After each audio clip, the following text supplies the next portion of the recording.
बरादरान मिल्लत इस्लामी अस्सलामु अलैकुम व रहमतुल्लाहि व बरकातुहू।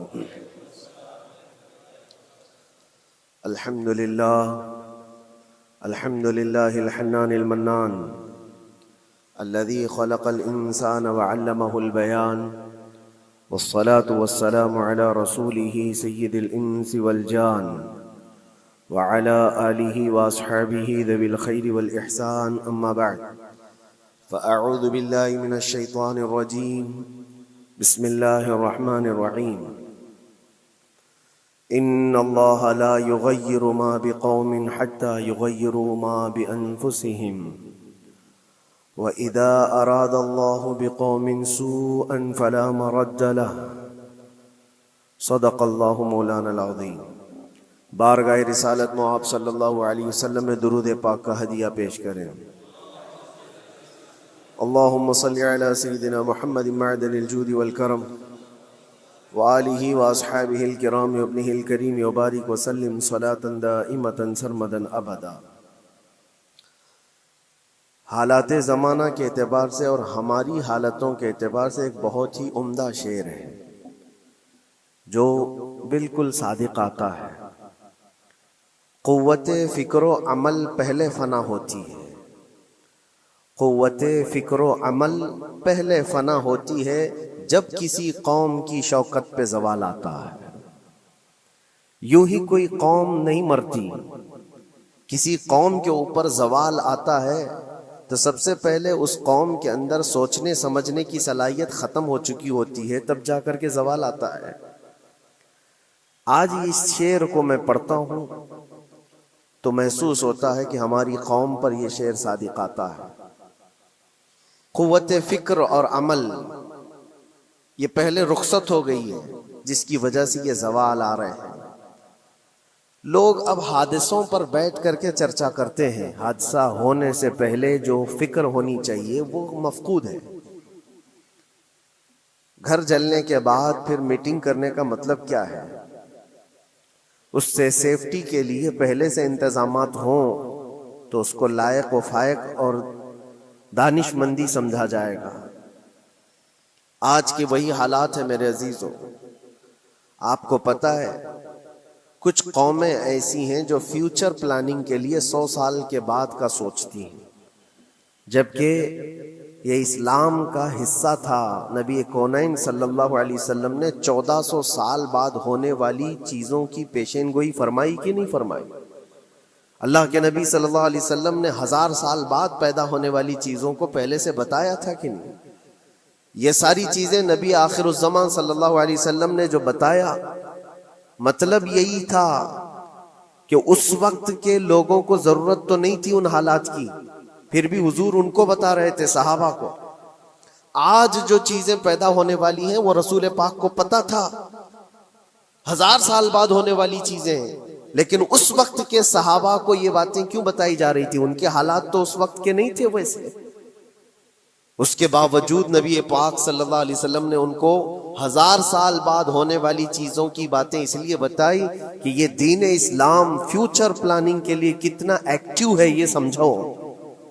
आगे के लिए इसलिए बताया गया कि सहाबा अपनी औलाद को और वो अपनी औलाद को, वो अपनी औलाद को ये बात मुंतकिल करते जाएं और आने वाले हादसों से पहले से जहन प्रिपेयर रहे, तैयार रहे। दज्जाल के फितने का जिक्र कितनी मर्तबा हदीस पाक में आया। उम्मत को नबी पाक सल्लल्लाहु अलैहि वसल्लम ने यूं ही नहीं छोड़ दिया। दज्जाल का फितना आएगा, याजूज माजूज का फितना आएगा, ये सारी चीजें बताई गई कि नहीं? हर मुसलमान तकरीबन जानता है आखिर जमाने में एक बहुत बड़ा फितना दज्जाल की सूरत में जाहिर होगा। तो ये बातें इतने 100 सालों से चल रही है कि जहन तैयार है उस फितने को कि अगर ऐसा फितना आया तो ईमान पर डटे रहना है, जमे रहना है। ये बात होती है आगे आने वाले हादसात से कौम को बाखबर रखना। आज जो हालात हैं, जब कभी कोई चीज लुट जाए तो सारे लोग सड़कों पर आ जाएंगे या फिर किसी नशिस्तगाह पर बैठ करके रात भर मीटिंग करके चले जाएंगे।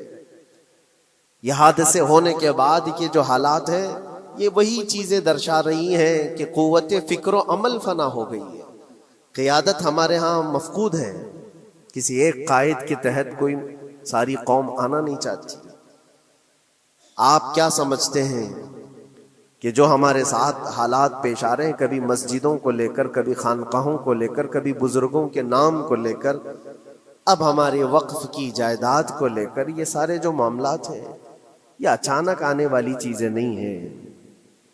भांप लिया गया है तुम्हारी पूरी तबीयत को, तुम्हारे मिजाज को, कि फिक्र अमल की कुव्वत इनकी खत्म हो चुकी है। इनको दो चंद चीजों में ही राजी किया जा सकता है। दुनिया ये समझ रही है, जिसकी वजह से खिलवाड़ पर खिलवाड़ होते चले जा रहे हैं, और उनको ये भी पता है कि ये कुछ ना कर सकेंगे।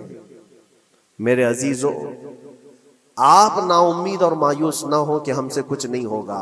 अल्लाह करीम चाहे तो एक बंदे से भी पूरी धरती पर जलजला ला सकता है। अल्लाह करीम की जात पर यकीन और तवक्कुल रखो। सरकार गरीब नवाज हिंदुस्तान आए थे तो बहुत बड़ी फौज लेकर नहीं आए थे, अल्लाह की जात पर भरोसा करके आए थे, और 90 लाख लोगों के दिलों में चिराग इस्लाम जला दिया था। वो यकीन और तवक्कुल के साथ आए थे। आज लोगों के दिलों के अंदर जो मायूसी और नाउमीदी डाली जा रही है कि कुछ होगा नहीं, अभी कुछ करने से कुछ नहीं होगा, ये नाउमीदी और मायूसी तुम्हारी तबीयत में क्यों आई? क्या तुम्हारा रब तबारक व तआला की जात पर यकीन कमजोर हो गया? अगर ये इस तरह की बीमारी आई है तो फिर बदर पढ़ लेना। जब रसूल पाक सल्लल्लाहु अलैहि वसल्लम के साथ वो सहाबा जा रहे थे, उनको अच्छी तरह पता था कि सामने आने वाली फौज कितनी ताकत लेकर आ रही है। 1000 लोग आ रहे हैं, हाथी घोड़े उनके पास, हथियार और असबाब उनके पास है, खाने पीने की मजे की सारी चीजें लेकर के आ रहे थे मक्का वाले, और इधर सहाबा नंगे पैर हैं। 313 के पास 4 घोड़े हैं, पैदल चले आ रहे हैं, छांव लेने के लिए कोई जगह तक नहीं है उनके पास। एक खजूर किसी के पास हो तो 10 लोग उस पर इक्तिफा कर ले। फाके पर फाका करने वाले वो सहाबा, लेकिन उन्होंने ये नहीं कहा कि अल्लाह के नबी सल्लल्लाहु अलैहि वसल्लम से कि हमारे पास असबाब की कमी है, हथियार की कमी है, कुछ नहीं हमारे पास, सवारी नहीं है। बगैर सवारी के 180 किलोमीटर मदीने से चल करके वो बदर पहुंचे थे, बदर तक पहुंचे थे। और उस वक्त अपनी सारी मेहनतें, अपनी सारी कुव्वतें उन्होंने जमीन पर लाकर रख दी।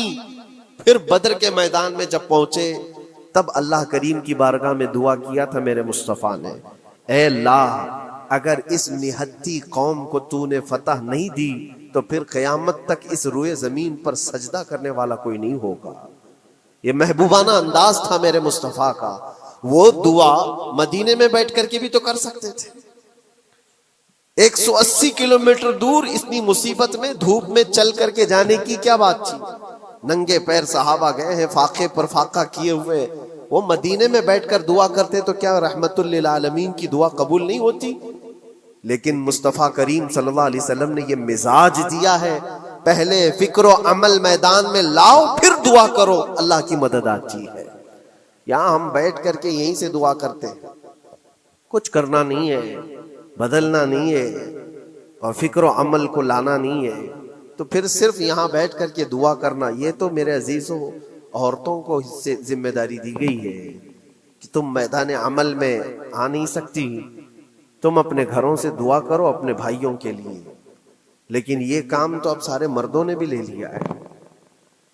बहरहाल कुव्वत फिक्र अमल पहले फना हो जाती है जब किसी कौम की शौकत पे ज़वाल आता है। आज ये जो सारे मामलात हम देख रहे हैं, इसकी एक खास वजह मैं आपको बताना चाहता हूँ। आज से तकरीबन 8-9 साल पहले मेरा एक बयान भी रिकॉर्ड मौजूद है, काफी दिनों तक वो चलता रहा। मेरी अपनी बात नहीं थी, सिराजुल उम्मा इमाम गजाली रहमतुल्लाह तआला अलैह उन्होंने लिखा था कि उम्मत पर अगर एक ऐसा वक्त आ जाए जब उनके सामने उनके नबी को गालियां दी जा रही हो और उम्मत कुछ न करे, तो फिर वो इंतजार करे कि अनकरीब वो वक्त भी उनके ऊपर आने वाला है जब उनकी माओ, बेटियों और सब इज्जतों को बाजार में नीलाम किया जाएगा और ये कुछ नहीं कर सकेंगे। वो दिन आ जाएंगे।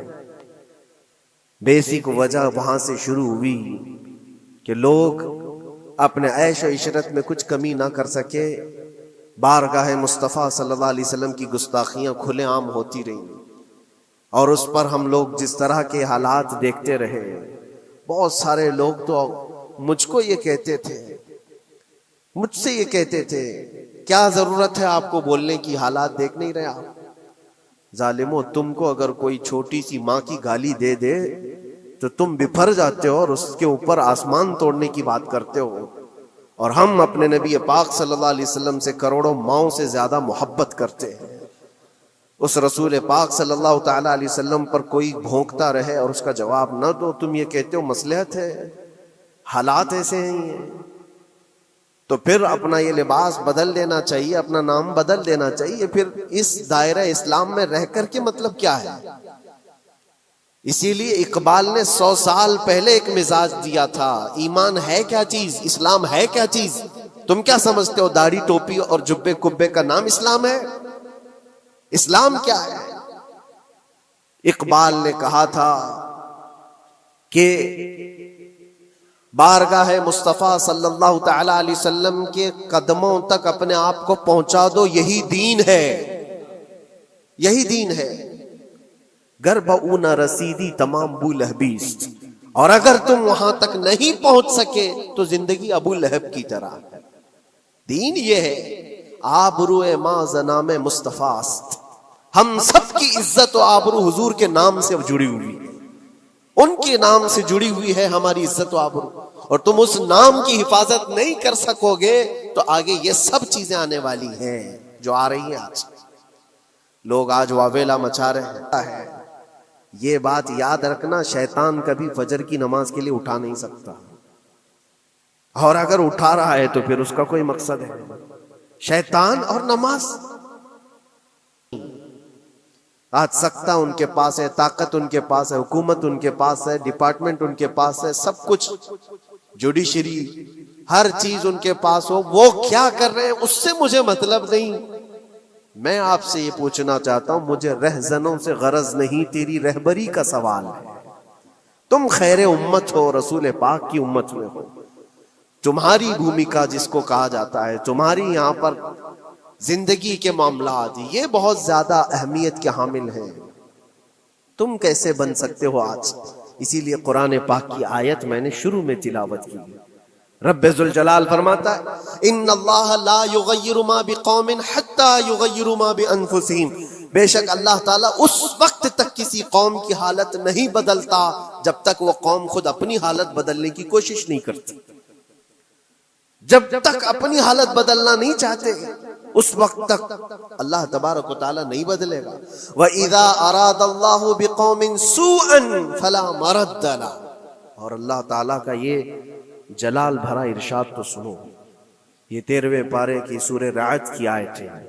अल्लाह करीम फरमाता है, और जब अल्लाह किसी कौम के साथ सख्ती का मामला करना चाहे, पकड़ करना चाहे, तो फिर कोई ताकत उसको टाल नहीं सकेगी।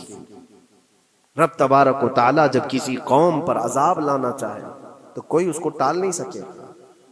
तो बदलो। इसीलिए अक्सर ये कहा जाता, मैं तो अपनी तकरीरों में जो चंद मुझे चीजें याद रहती हैं वो अर्ज किए देता हूँ, बाकी मुझे शेर व शायरी ज्यादा याद नहीं रहती, लेकिन जो दिल पे लगती हैं बातें वो जहन में महफूज हो जाती हैं।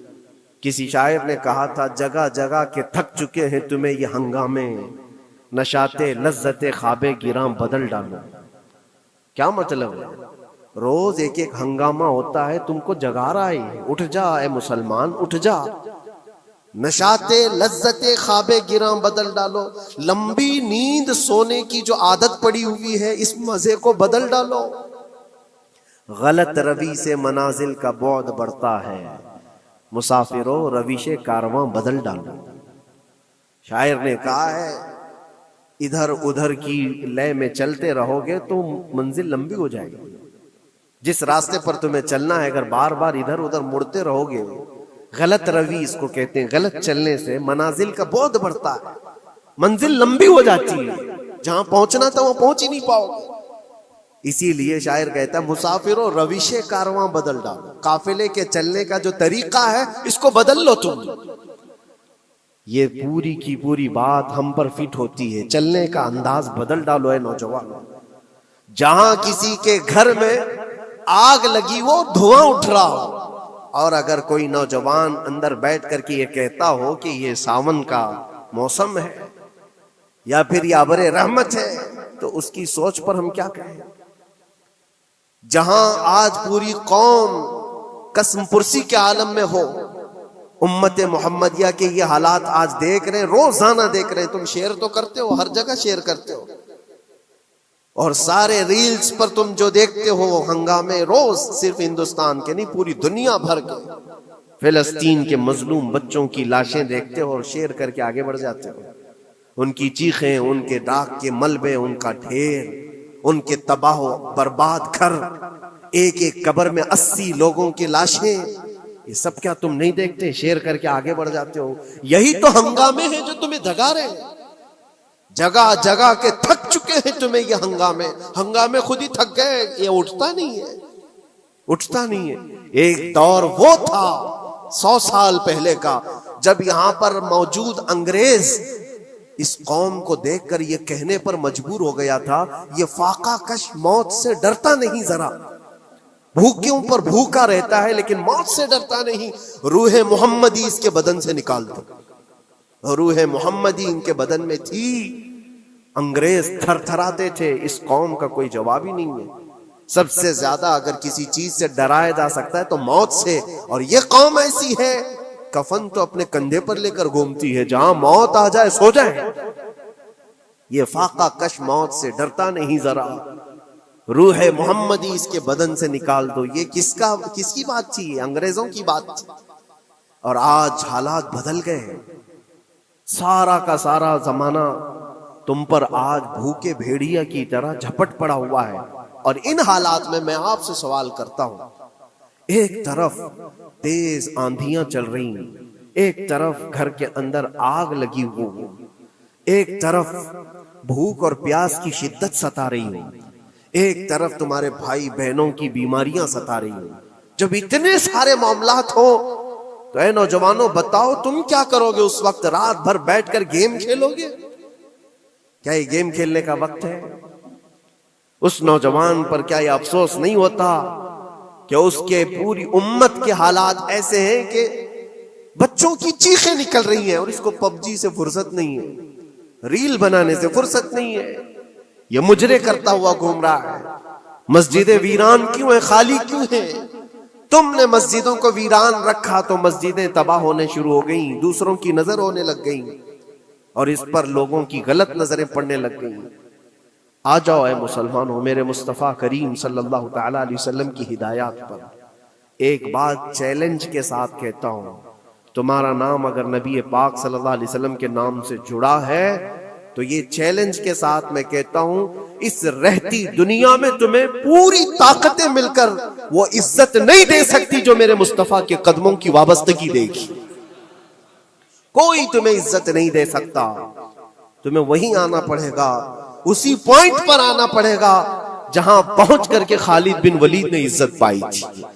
उसी नुक्ते पर आकर जमा हो जाओ जहां उमर पहुंचे थे तो फारूक आजम बन गए थे। उसी नुक्ते पर आ जाओ जहां अली पहुंचे थे तो हैदर कर्रार बने थे। हर एक को इज्जत उसी बारगाह से मिली है। और जो कुछ भी मामलात हो रहे हैं उसकी एक वजह यही है, नामूसे रिसालत पर तुमने हल्केपन का इजहार किया तो फिर हमारे सारे मसले दांव पे लग जाएंगे।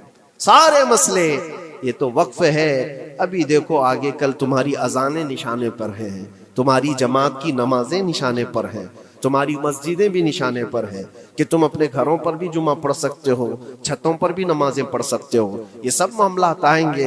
बुर्का, हिजाब, टोपी, दाढ़ी वैसे ही चल चुके हैं मसले। हर चीज निशाने पर है। अरे तुम्हारे खाने भी निशाने पर है, तुम क्या खाओगे क्या बचाओगे ये भी निशाने पर है। ये सारे मसाइल सिर्फ इसी बुनियाद पर है। कुव्वते फिक्र अमल पहले फना होती है जब किसी कौम की शौकत पे ज़वाल आता है। और ये एक बात ये भी मैं बता दूं, इकबाल ने सच कहा था, उनके जो हम गुलाम थे खल्क के पेशवा रहे, उनसे फिरे जहां फिरा फिर आई कमी वकार। जो कुछ भी हुआ है हमारी इज्जत और वकार में कमी का मसला उनसे फिर जाने की वजह से, नबी पाक से तुम दूर हुए, ये इज्जतों और वकारों में कमी है।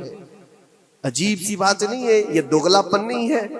मैं उन नौजवानों से पूछता हूं, नबी पाक सल्लल्लाहु अलैहि वसल्लम से सच्ची मोहब्बत का इजहार करते हो, हुजूर से अपनी जान से ज्यादा मोहब्बत की बात करते हो, लेकिन जब उनके अखलाक की बात की जाए तो तुम्हें अखलाक उनके पसंद नहीं है।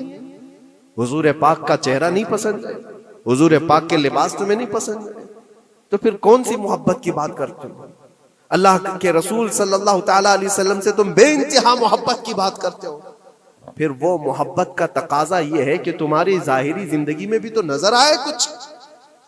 मोहब्बत का तकाजा ये है, तुम शर्मा जाते हो, दुनिया क्या कहेगी मुझे, दुनिया क्या कहेगी, दकियानूसी कहेगी, फंडामेंटल कहेगी, पुराने जमाने का कहेगी, मैं चेहरे पर दाढ़ी रख लूं तो लोग मुझे पता नहीं क्या क्या कोसेंगे। तुमने दुनिया के लिए अपने आप को बदल लिया, ये नहीं सोचा कि ये वही दुनिया है जो 4 दिन के बाद मेरी दोस्ती को लात मारेगी और 4 दिन के बाद मुझे कब्र में रख करके मनो मट्टी पर दबा देगी, और मुझे जाना तो है, फिर कब्र में मुंह दिखाना है तो उसी मुस्तफा को दिखाना। जहां ये नहीं पहुंच सकते वहां रसूल पाक होंगे। महशर के मैदान में जहां कोई सहारा नहीं होगा, उस वक्त रसूल पाक तुम्हारा हाथ पकड़ रहे होंगे और तुमने उनका ख्याल नहीं किया। आ जाओ उसी नुक्ते पर, उसी पॉइंट पर जहां हमारी कामयाबी मुज़मर है। मैं सिर्फ और सिर्फ अपने बयानों में यही चीज अर्ज करना चाहता हूँ, सिर्फ इतना चाहता हूँ, नौजवानों, जिसके नाम से तुम आबाद हो उस नाम के साथ सही मानों में जुड़ जाओ, क्योंकि कुरान का वादा है, वला तहिनु वला तहज़नु व अंतुमुल अअलौन इन कुंतुम मुमिनीन। घबराओ मत, परेशान मत हो, तुम सबसे ज्यादा बुलंद रहोगे। अगर अल्लाह ने फरमाया है तो ये 100% हक है। अल्लाह ने फरमाया है तुम सबसे ज्यादा बुलंद रहोगे, लेकिन आगे रब फरमाता है इन कुंतुम मुमिनीन, अगर तुम सच्चे ईमान वाले हो जाओ। और ईमान किसको कहते हैं? ला युमिनु अहदुकुम हत्ता अकूना अहब्बा इलैहि मिन वालिदिही व वलदिही वन नासी अजमईन। मेरे आका फरमाते हैं ईमान उस वक्त तक कंप्लीट नहीं होगा जब तक तुम अपने माँ बाप, औलाद और सारी दुनिया से ज्यादा मुझसे मोहब्बत न करो। ये है। और आखिर में मैं यही कहूंगा, हर मसले का हल, सारे तमाम इश्यूज का खुलासा, इलाज एक ही चीज में है कि मोहम्मद से वफा तूने, तो हम तेरे हैं। ये जहां चीज है क्या, लौहो कलम तेरे हैं। लोग इंतजार में हैं, बहुत सारे लोग ये पूछते भी हैं हमें क्या करना चाहिए, हमें क्या करना चाहिए। जुल्म पे जुल्म होता जा रहा है, जालिम अपने अंजाम पर जरूर पहुंचेंगे, क्योंकि कुरान में अल्लाह का वादा है वसयअलमुल्लज़ीना ज़लमू अय्य मुनक़लिबिन यनक़लिबून। अनक़रीब जालिम ये देख लेगा कि अल्लाह उसको किस पलटी पर पलटाएगा, किस खाई में गिराएगा, उसे अंदाजा भी नहीं होगा, उसके बुने हुए जालों में वो खुद फंसेगा। जालिमों की एक लंबी तारीख है और उनको भी पढ़ना चाहिए जो आज जुल्म कर रहे हैं, लेकिन तुम्हारा किरदार क्या हो, इस सिलसिले में जो हमारे बच्चे या नौजवान सवाल करते हैं क्या करना चाहिए। पहले सबसे पहली चीज मैं ये कहता हूँ, जितना खो चुके, जितने जा चुके और जो जो अब बर्बाद हुआ है, इस चीज पर मंथन करना, इस चीज पर बैठकर मीटिंग करना, उससे पहले मैं चाहता हूं कि आगे होने वाले नुकसानात से पहले अपने आप को बदल लो। आगे जो बड़े हादसात आने वाले हैं, आगे जो बड़ी आंधियां आने वाली हैं, उससे पहले अपने दरवाजे ठीक कर लो, अपनी जिंदगियां सुधार लो। जो हो गया अभी, ये नुकसान तो बहुत बड़ा नुकसान है उम्मत का। जो कुछ भी हुआ है, मस्जिदें, माबदें, खानकाहें, मज़ारात, औलिया की जात, बुजुर्गों के नाम, कुरान, इस्लाम, दीन, ये सारी चीजों पर जो जो हमले हुए, लेकिन आगे चल करके तुम्हारे वजूद पर सवाल होगा, तुम्हारी नस्लों पर सवाल होगा, तुम्हारे इल्मे दीन पर सवाल, तुम्हारी मेहराब पर, तुम्हारे मिंबर पर। कल को देखना ये आजादी भी खत्म कर ली जाएगी, मिंबर से कोई खुले आम बोल भी नहीं सकेगा। ये आज जो हम बयान कर रहे हैं, आगे चल करके देखना ये आवाजें भी बंद कर दी जाएंगी कि खुले आम कोई मौलवी बोल ना सके, जो हम चाहें वही बोले। मेरे अजीजों, उस वक्त के उन हादिसों से बचने के लिए मैं कहता हूं अभी अपने आप को बदल लो, मुसाफिरों रविशे कारवां बदल डालो। उठो वगर न हश्र न होगा फिर कभी, दौड़ो के जमाना चाल अपनी चल गया। अल्लाह करीम हम सब की कुव्वत फिक्र अमल फिर से अता फरमाए। रब तबारक व तआला हमारे इत्तेहाद और इत्तेफाक नसीब फरमाए। रब तबारक व तआला दामने मुस्तफ़ा में सारे मुसलमानों को जमा होने की तौफीक अता फरमाए। गुंबद खजरा की छाँव में मौला हमें इज्जत व वक़ार अता फरमाए। रब तबारक व तआला जालिमों को जल्द उनके ठिकाने पर पहुंचा दे। ए करीम खुदा रहमान रहीम, मौला हमारे शायर इस्लाम के साथ जो कुछ भी हो रहा है, गैब से तू मौला मदद के असबाब पैदा फरमा दे। हमारे दरमियान मौला क़ियादत और सच्ची क़ियादत अता फरमा। ए करीम खुदा रहमान रहीम, खुसूसन तेरे दरबार में इल्तिजा है मौला, फ़िलिस्तीन के निहत्ते मजलूमों की गैब से मदद फरमा। जिब्राईल अमीन की ताईद उन्हें अता फरमा। रहमत के फरिश्तों से उनकी मदद फरमा। मौला पूरा शहर राख के ढेर पर है। ए करीम खुदा खुशियां देखे उन्हें जमाना बीत गया। मौला उनके घरों में खुशियां अता फरमा। ए अल्लाह उन बिलखती हुई माओं को, उनकी जो गोदे उजाड़ दी गई हैं, उनके घर जो बर्बाद किए गए हैं, उनके शहीदों को कबूल फरमा। उनके जख्मों को मौला तू शिफा अता फरमा। ए करीम खुदा खुसूसियत के साथ उनके, हमारे और तेरे दुश्मनों को हिला को बर्बाद फरमा दे। उनकी जमीन उनके लिए तंग फरमा दे। रब्बना व आतिना मा वअदतना अला रुसुलिका वला तुखजिना यौमल क़ियामा इन्नका ला तुखलिफुल मिआद बिरहमतिका या अरहमर राहिमीन।